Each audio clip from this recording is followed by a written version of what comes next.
Bonjour. Aujourd'hui, nous allons parler de l'éveil de l'intelligence. C'est un sujet un petit peu difficile parce que beaucoup de gens croient qu'ils sont intelligents. Et c'est vrai qu'il y a des gens qui ont un cerveau très performant, qui sont capables de faire des calculs très sophistiqués. Des gens qui ont beaucoup lu, des fois qui ont beaucoup d'informations dans leur cerveau. Et donc, ils pensent, eux, bien sûr, être intelligents. Leur cerveau est performant, donc ils sont intelligents, et donc ce qu'ils pensent est juste. Et disons, ça ne marche pas comme ça, parce que l'intelligence, c'est le bon sens. L'intelligence, ils ont beaucoup d'informations, ils ont, disons, des connaissances sur beaucoup de choses, mais ils n'ont pas forcément des informations justes. C'est-à-dire qu'il est important que dans notre cerveau, qu'on lui mette que des informations qui soient justes et que ce soit bien clair. C'est-à-dire que si une chose est sûre, si je mets dans des choses sûres sur quoi je m'appuie dans ma réflexion, ma pensée, c'est comme une construction. Il faut qu'elle soit sur des bases solides. Si, dans cette construction, j'introduis des données qui sont fausses, ou qui sont peut-être vraies, mais que je ne suis pas sûr, ça ne peut pas marcher comme ça. Il faut que, à la fois, je cultive cette culture de voir juste, que ça me plaise ou non. Les choses sont comme elles sont, la réalité est ce qu'elle est, et donc il faut regarder la réalité comme elle est. Bien sûr, il y a des gens qui nous disent chacun a sa réalité. Ça, on va dire, c'est ridicule, je ne voudrais pas être méchant, mais c'est absurde. Et surtout, c'est grave parce que ces gens-là ne risquent pas de comprendre la réalité, ne risquent pas d'avoir une intelligence qui se développe bien parce que dans leur cerveau, il y a des choses qui sont justes et des choses qui ne le sont pas. Et donc, disons, leur cerveau ne peut pas bien s'épanouir. C'est-à-dire, comprenez, c'est comme un puzzle. Si dans votre cerveau, quand vous regardez un puzzle, vous avez des figures qui sont, par exemple, là il y a de la neige, là il y a des sapins, là je vois un skieur, voilà. Et puis d'un seul coup, je vois une plage et des cocotiers. Alors là, c'est quelque chose qui ne va pas. Et dans notre cerveau, quand c'est le cas comme ça, eh bien, il est un peu perdu le cerveau. Donc, il ne peut pas se développer, il ne peut pas donner toute sa mesure. Il est important, c'est l'essentiel ça, de comprendre, pour que notre cerveau puisse donner toute sa mesure, il faut lui donner des informations justes. Si c'est peut-être, on le met dans les peut-être. Si c'est pas vrai ou si c'est douteux, dans les douteux. Mais ce qui est accepté comme sûr, il faut que ce soit vraiment vérifié. Et à ce moment-là, c'est la construction que nous faisons de notre pensée, elle aboutit à des performances formidables parce que le cerveau, il est très très performant. Alors il y en a qui sont plus performants que d'autres, mais il y a aussi des gens qui ont plus de mémoire que d'autres, il y en a qui sont plus. Mais enfin, dans l'ensemble, le problème ne vient pas surtout de là, parce que ce que nous avons à comprendre n'est pas si compliqué au fond, mais simplement, comme on s'embrouille avec des choses, des vraies et des fausses, et puis des fois on s'embrouille avec des choses très très sophistiquées, et finalement on ne voit plus l'essentiel. Il faut retrouver le bon sens du paysan. C'est-à-dire qu'à la campagne, la personne, elle est confrontée à la vie. C'est-à-dire que si elle ne fait pas les choses comme il faut, elle a là les conséquences. Il faut du bon sens. Ce qu'ils avaient, surtout parce que maintenant, les grandes cultures qui ont méprisé la vie, qui labourent à une profondeur terrible et puis qui tuent tous les insectes, ceux-là, ils ont pas du bon sens. Parce que il est évident que les insectes font partie d'une chaîne, la chaîne du vivant, où chaque maillon est indispensable.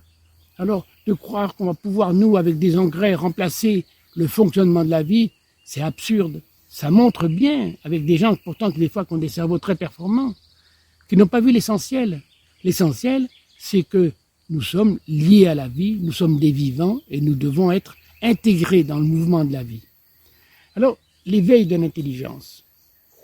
Pour cela, il nous faut enlever tout ce qui ne sert pas. Il nous faut améliorer la qualité de notre réflexion, la qualité de notre regard. Ça, c'est quelque chose qui est très peu compris et pourtant qui est la simple évidence. Disons, si je regarde, par exemple, on va parler de religion. Si je regarde à travers les normes de ma religion, avec les données de ma religion, j'en ai fait l'expérience. Moi, j'ai un ami qui est musulman. Je sens que, à travers, quand je lui parle, c'est un garçon intelligent, mais quand je lui parle de certaines choses, si ça va en contradiction avec le Coran, ça passe plus. Il y a quelque chose qui bloque. Et si on est catholique, c'est pareil. C'est-à-dire, on apprend que l'origine, il y avait Adam et Ève, on apprend des choses qui paraissent tout à fait incohérentes, disons, et que historiquement, scientifiquement, on aboutit tout à fait au contraire aujourd'hui. Mais ça fait rien, hop, on reste là-dedans, parce que c'est quelque chose, comme ça vient de la religion, ça apparaît comme sacré, comme intouchable, alors là, on n'ose pas y aller. Il faut avoir l'esprit libre. Pour qu'il y ait l'éveil de cette intelligence, il faut un esprit libre, c'est-à-dire enlever toute forme de croyance. On n'a pas à croire. On est dans un monde aujourd'hui qui devrait être adulte, et s'il a des problèmes, c'est parce qu'il ne l'est pas. Dans un monde adulte, je me base sur des choses qui sont sûres. Quand on regarde les histoires, que ce soit par rapport au bouddhisme, au catholique ou les autres religions, c'est pareil.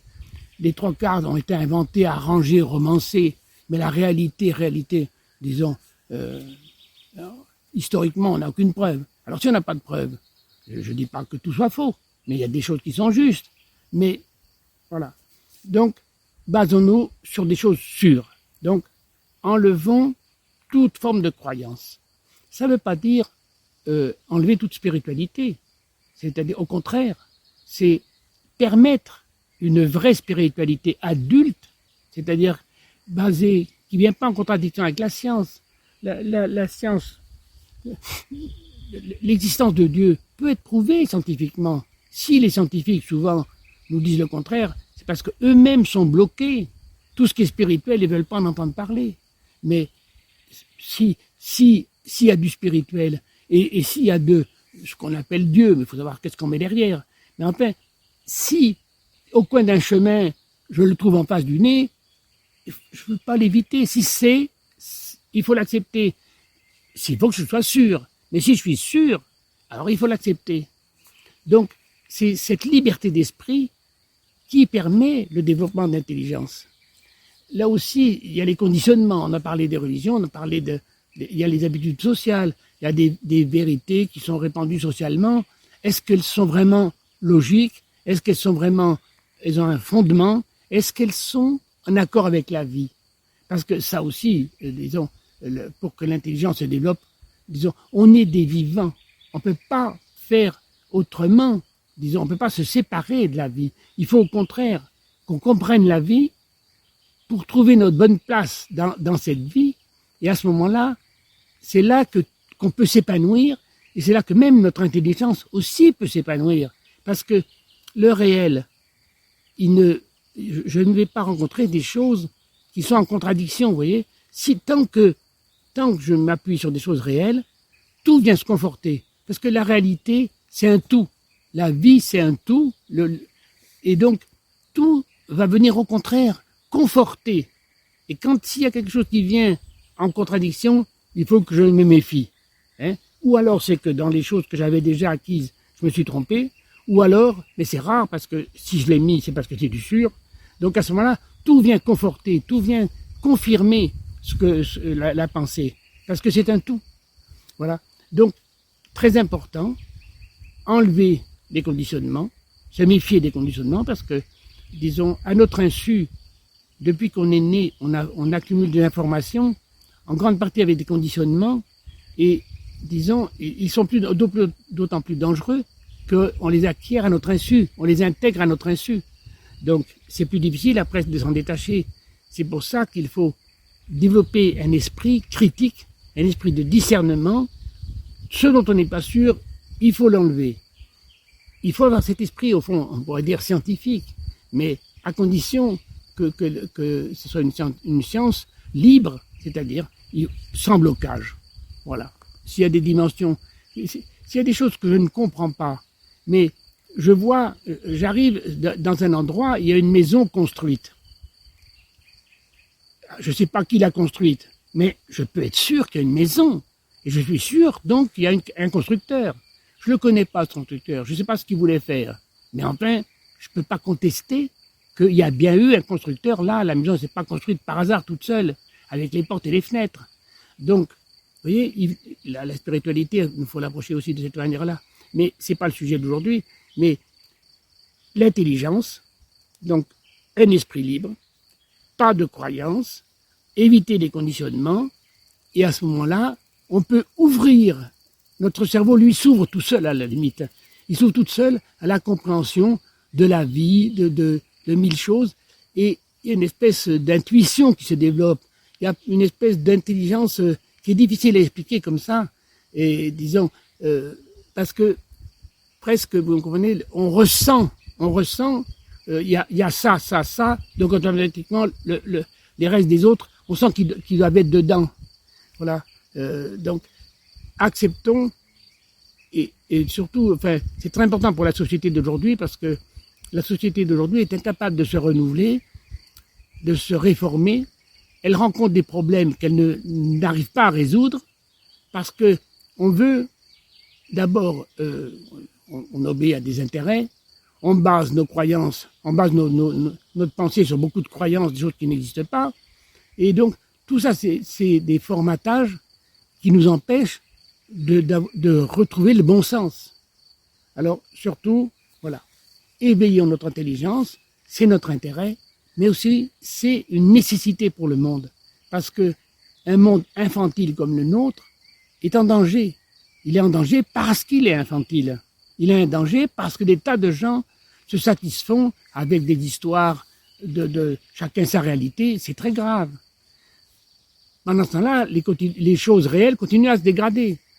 Et le monde est en danger parce qu'il y a des tas de gens qui s'en fichent, qui pensent qu'à gagner de l'argent, qui vont... Vous savez, c'est comme si on était en train de scier la branche sur laquelle on est assis.